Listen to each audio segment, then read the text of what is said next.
ஈரோடு கோபிச்செட்டிப்பாளையத்தில் முன்னாள் அமைச்சர் செங்கோட்டையன் செய்தியாளர்களை சந்தித்து வருகிறார். அது நேரடி காட்சிகளை தற்போது பார்க்கலாம். அறிவியல் மேதைக்கு நோபல் பரிசு கிடைத்ததும் ஒரு காலம். இதற்கு முன்னால் நான் சொல்லியிருக்கிறேன், நோபல் பரிசு யாருக்கு வழங்க வேண்டும் என்று புரிந்து கொள்வீர்கள்.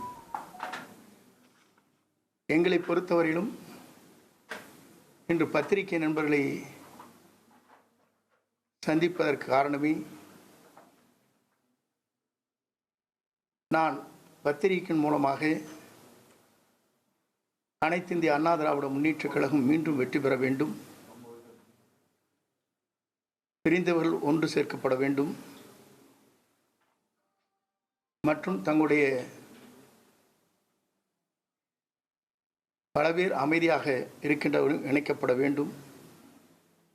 அப்படி வருகிற போதுதான் புரட்சித் தலைவர் அம்மாவுடைய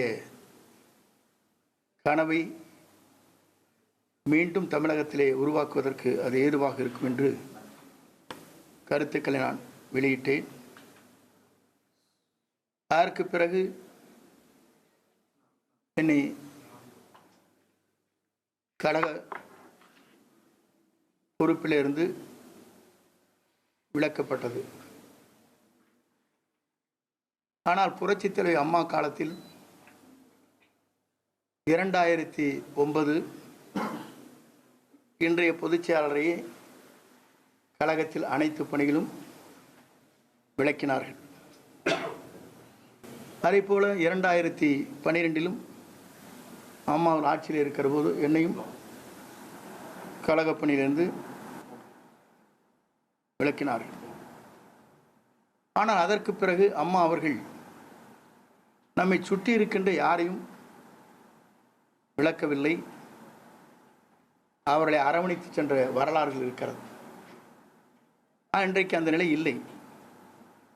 யார் நம்மிடத்திலே பேசினாலும் கூட உடனடியாக நடவடிக்கை எடுக்கின்ற நிலை.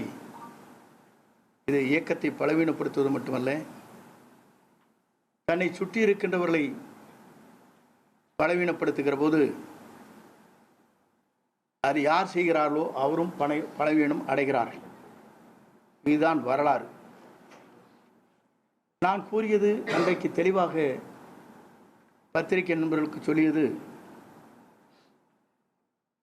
கருணாகர் என்ற சட்டமன்ற உறுப்பினர் பல்லாவரத்தை சார்ந்தவர், திராவிட முன்னேற்றக் கழகத்தை சார்ந்தவர். அவருடைய மருமகள் அங்கே இருக்கின்ற பணியாற்றுகின்ற பணியாளருக்கும் ஏற்பட்ட நிலையை தமிழ்நாடு முழுவதும் ஆர்ப்பாட்டத்தை நாம் நடத்தினோம்.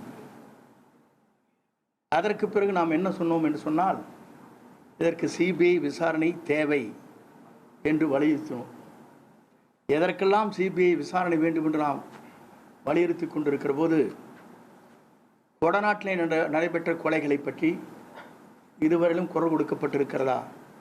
எதற்கெடுத்தாலும் சிபிஐ.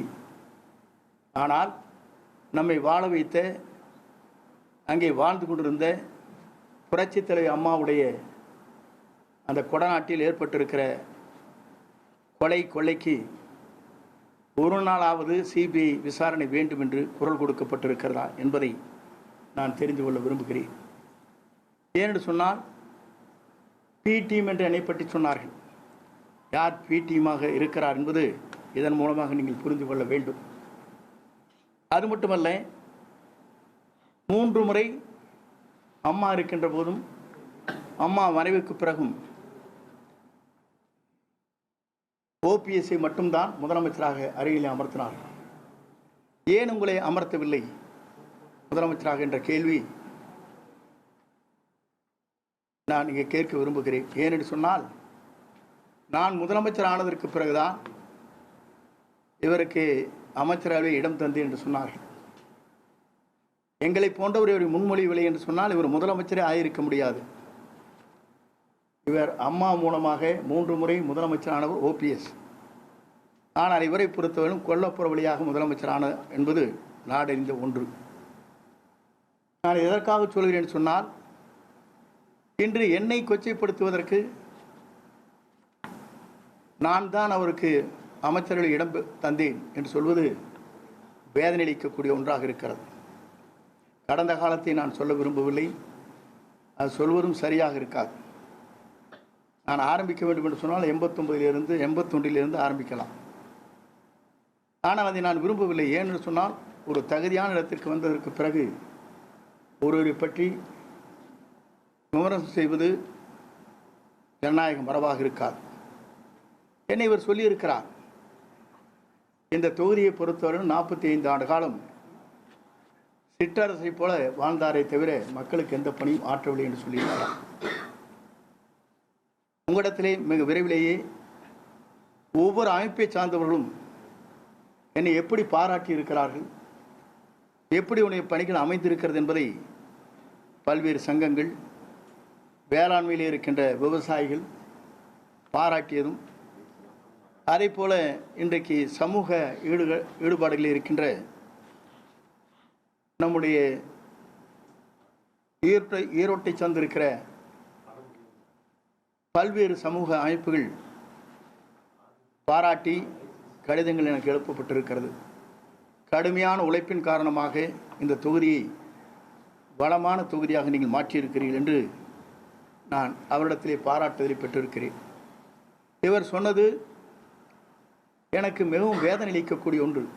ஏனென்று சொன்னால் சிற்றரசை போல தொகுதி மக்களுக்கு எந்த பணியும் ஆற்றாதைப் போல, கழக தொண்டர்களுக்கு எந்த உதவியும் செய்யாதைப் போல கருத்துக்கள் பரிமாறப்பட்டிருக்கிறது. எத்தனை பேர் ஒன்றிய சேர்மனாக, நகர்மன்ற தலைவராக, அதே நேரத்தில் வழக்கறிஞர் உடைய சட்ட நிபுணர்களாக நியமிக்கப்பட்ட வரலாறும் இந்த தொகுதியில் இருக்கிறது. ஊராட்சி மன்ற தலைவர்களாக இன்றைக்கு அவர்கள் எங்கு வேண்டுமானாலும் செல்லலாம். அது ஜனநாயகம் முறைப்படி அவர்களுக்கு அவருடைய கருத்துக்களை பரிமாறுவதற்கு அவர்கள் எங்கு வேண்டுமானாலும் சென்று எங்கு வேண்டுமானாலும் சென்று கருத்துக்களை பரிமாறலாம். ஆனால் குறை சொல்வதற்கு முன்னால் இவர் என்ன செய்தார் என்று சொன்னால், இவருடைய மாமன் அவருடைய இறுதிச் சடங்குக்காக கோபிச்செட்டிப்பாளையம் வருகிற போது முடித்ததற்கு பிறகு நம்முடைய நெடுஞ்சாலை பயணி விடுதில் குளித்துவிட்டு எங்களிடத்தில் சொன்ன ஒரே வார்த்தை, அப்போது 5 பேர்கள் அங்கே இருந்தால் இப்போதும் அவர்கள் இருக்கிறார். ஏன்னா எல்லா பணத்தையும் உங்கள் தொகுதியிலே கொண்டு கொட்டிட்டீங்க போல் இருக்குது, ரோடெல்லாம் பார்த்தா நானே எடப்பாடியிலே இப்படி இல்லைன்னு சொன்னார். எப்படி இந்த வார்த்தை இங்கே சொல்லப்பட்டிருக்கிறது இல்லை என்று சொல்ல மறுக்க முடியாது. அந்தியூருடைய அவர் சொந்த மாமன் இறுதிச் சடங்கு நடைபெற்றது கோபிச்செட்டிப்பாளையத்தில். நான் எதற்காக சொல்லி அன்றைய ஒரு நிலை இன்றைய ஒரு நிலை என்பது வேதனை அளிக்கக்கூடிய ஒன்றாக இருக்கிறது.